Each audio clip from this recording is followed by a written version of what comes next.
इस वीडियो के अंदर हम लोग बात करने वाले हैं एफ&ओ की ट्रेडिंग टैक्स के बारे में। जी हाँ, कि इंडिया के अंदर अगर आप एफ&ओ फ्यूचर एंड ऑप्शन के अंदर ट्रेडिंग करते हैं, चाहे प्रॉफिट कमाते हैं चाहे फिर लॉस बुक करते हैं, तो उसके ऊपर टैक्स कैसे इम्पोज होता है, प्लस कैलकुलेशन कैसे होती है एफ&ओ टर्नओवर की, क्योंकि इस नियम के अंदर बदलाव आ चुका है।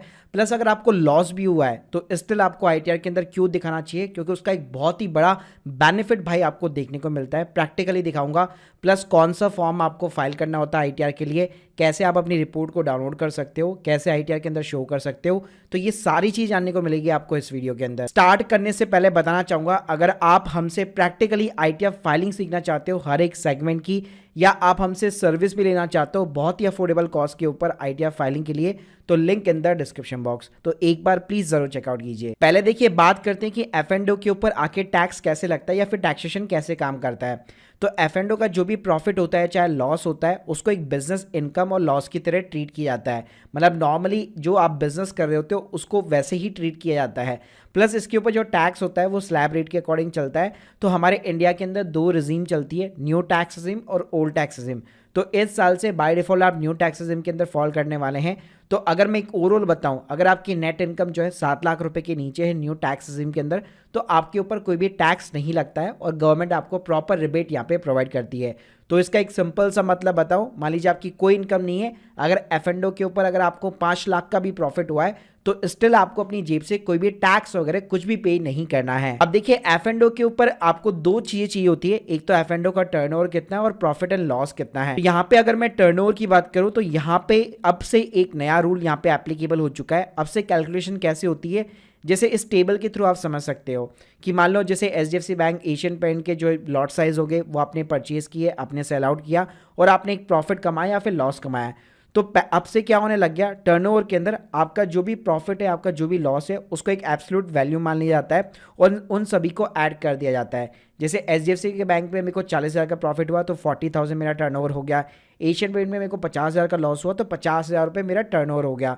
और इस तरह से जब आप ऐड करेंगे तो टोटल आपका टर्नओवर निकल के आ जाता है। अब ये देखिए टर्नओवर जो है आपको ये कभी भी मैनुअली कैलकुलेशन करने की जरूरत नहीं है, इसके आप बकायदा रिपोर्ट्स अपने पोर्टल से डाउनलोड कर सकते हैं जहां पे भी आपका डीमेट अकाउंट है। एग्जाम्पल के लिए जैसे कि मैं अगर जीरोदा की बात करूं तो जब आप कंसोल के अंदर जाएंगे तो यहाँ पे आपको टैक्स P&L मिल जाता है।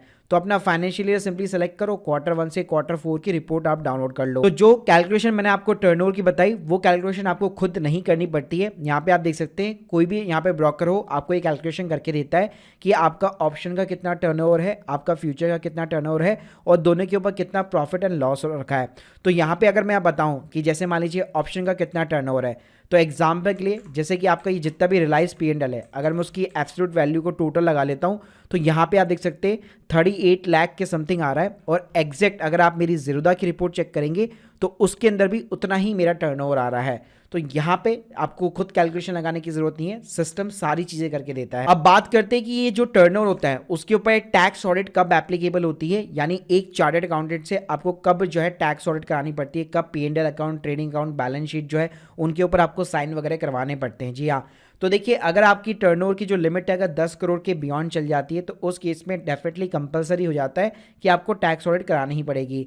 इसके अलावा अगर मैं 2 से 10 करोड़ के बीच में बात करूं तो वहां पे टैक्स ऑडिट तो एप्लीकेबल नहीं होती है, लेकिन आपको बुक्स ऑफ अकाउंट मेंटेन करने पड़ते हैं और आपको प्रॉपर तरीके से balance sheet, P&L account, trading account, उसके थ्रू आपको अपना प्रॉफिट या लॉस बुक करना पड़ता है। इसके अलावा अगर आपका 2 करोड़ के नीचे है और अगर आप मान लीजिए प्रॉफिट है आपका एफ&ओ के अंदर, तो उस केस में आप प्रेजेंटेटिव बेसिस के ऊपर जा सकते हैं, वहाँ पे आप अपना प्रॉफिट शो कर सकते हैं। लेकिन अगर मैं लॉस की बात करूँ तो अगेन आपको बुक्स ऑफ अकाउंट्स थ्रू के मेथड के थ्रू यहाँ पे जाना पड़ता है। अब कई लोग यहाँ पे गलती क्या करते हैं, वैसे आप लोगों को भी पता होगा हमारे इंडिया में केवल 1% ट्रेडर ही जो है एफ&ओ के अंदर भाई प्रॉफिट बुक कर पाते हैं और ये एक्चुअली एकदम फैक्ट है। तो देखिए यहाँ पे जितने भी लॉसेस होते हैं, इवन हमारे भी कई सारे जो क्लाइंट्स होते हैं उनके काफ़ी सारे लॉसेस होते हैं। तो कई बार क्या करते हैं क्लाइंट्स जो है बेसिकली आप उनका जो लॉसेस होता है वो कैरी फॉरवर्ड नहीं करते हैं।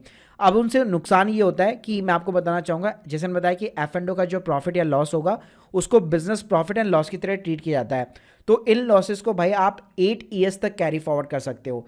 इसका बेनिफिट क्या मिलता है कि बिजनेस लॉस को आप किसी भी इनकम के साथ में सेट ऑफ कर सकते हो एक्सेप्ट द सैलरी। जी हाँ, यानी कि मान लो आपने लॉन्ग टर्म इन्वेस्टिंग की, उससे आपको कैपिटल गेन हुआ, शॉर्ट टर्म इन्वेस्टिंग की, उससे आपको शॉर्ट टर्म कैपिटल गेन हुआ, तो ये भी सेट ऑफ हो जाएगा, आपका बैंक इंटरेस्ट सेट ऑफ हो जाएगा, रेंटल इनकम सेट ऑफ हो जाएगी।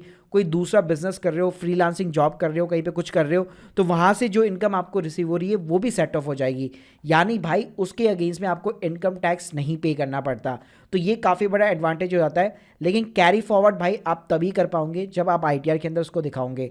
तो जब भी आपको एफ एंड ओ के लॉस होते हैं, आप भाई हर साल जो है अपनी इनकम टैक्स रिटर्न के अंदर एफ एंड ओ के लॉसेस को ज़रूर दिखाओ और उसको ज़रूर कैरी फॉरवर्ड करो। आज नहीं तो कल वो ज़रूर यहाँ पे काम में आने वाला है। इवन अगर आपने ट्रेडिंग भी छोड़ दी तब भी भाई वो आपको बेनिफिट देने वाला है। जैसे मैं अभी आपको एक आइडिया दिखाता हूँ, जैसे आप देख सकते हो ये भाई 14 लाख का बेसिकली जो है एफ एंड ओ का लॉस है। तो आप देख सकते हो भाई लॉन्ग टर्म कैपिटल गेन के अगेंस्ट में पूरा 14 लाख रुपए यहाँ पे सेट ऑफ हो गया और 84 लाख की जो इनकम है वो 70 लाख रुपए बन गई, जिससे भाई अच्छा खासा मतलब बहुत ज्यादा हैवी टैक्स यहाँ पे बच गया। अब बात करते हैं कि यहाँ पे एफ एंड ओ के जो लॉसेस होते हैं या जो प्रॉफिट्स वगैरह जो चीजें होती है उसके लिए आपको कौन सा आईटीआर फॉर्म फाइल करना पड़ता है। तो इसके लिए आपको हर साल आईटीआर 3 फॉर्म फाइल करना पड़ता है और ये लॉसेस भी ध्यान रखेगा 31 जुलाई से पहले आपको फाइल करना पड़ता है। उसके बाद में फाइल करोगे तो फिर कैरी फॉरवर्ड वगैरह नहीं कर पाओगे। तो मेक श्योर कीजिए आईटीआर 3 के अंदर आपको 31 जुलाई से पहले ये चीजें दिखानी पड़ती है। अब भाई आईटीआर 3 की फाइलिंग के ऊपर मैंने वैसे स्टेप बाय स्टेप पूरा यहाँ पे वीडियो बना रखा है new versus old tax regime के अंदर,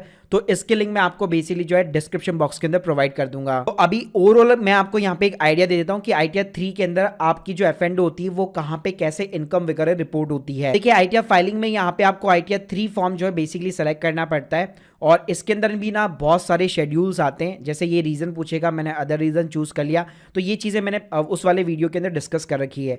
अब यहाँ पे जो शेड्यूल्स होते हैं उसके अंदर मेन इंपॉर्टेंट जो आपके शेड्यूल होते हैं वो बिजनेस वाले होते हैं और ये बाय डिफॉल्ट यहाँ पे सेलेक्ट होते हैं। तो यहाँ पे मैं आपको सीधा जो है उन शेड्यूल्स के अंदर ले चलता हूँ। तो देखिए अगर आपका टर्नओवर जो है 2 करोड़ के नीचे और एफ एंड ओ के अंदर आपने प्रॉफिट कर रखा है, कोई बुक्स ऑफ अकाउंट वगैरह मेंटेन नहीं करते, तो सिंपली यहाँ पे आप P&L वाले सेक्शन के अंदर जा सकते हैं और यहाँ पे आपको प्रेजेंटेटिव इनकम का बेसिकली कॉलम यहाँ पे देखने को मिल जाता है, जिसके अंदर बेसिकली जो है यहाँ पे आप एडिट बटन के ऊपर क्लिक कर सकते हैं, अपने बिजनेस दिखा सकते हैं, जिसके अंदर मैं आपको बिजनेस का कोड भी बता देता हूँ कि अदर फाइनेंशियल इंटरमीडिएट सर्विसेज, इस कोड के अंदर आपकी एफ एंड ओ ट्रेडिंग आती है। तो यहाँ पे जो है आप सिंपली अपना टर्नओवर वगैरह दिखा सकते हैं, एफ एंड ओ का आपका कितना टर्नओवर है और उसके अगेंस्ट में जो भी आपका प्रॉफिट हो रखा है वो दिखा सकते हैं। लेकिन यहाँ पे एक रूल काम करता है कि 6% के नीचे आप नहीं जा सकते। जी हाँ, तो आपका जो एफ एंड ओ का टर्नओवर है अगर वो 6% से ज़्यादा का प्रॉफिट है तो यहाँ पे इस कॉलम के अंदर वो चीज़ें एप्लीकेबल हो जाएगी। तो 44 AD के अंदर आप वो चीज़ दिखा सकते हैं। इसके अलावा अगर आप बुक्स ऑफ अकाउंट मेंटेन नहीं करते, प्रेजेंटेटिव बेसिस पे भी नहीं दिखाना चाहते, तो यहाँ पे आपको एक नो अकाउंट का केस का भी कॉलम देखने को मिल जाता है।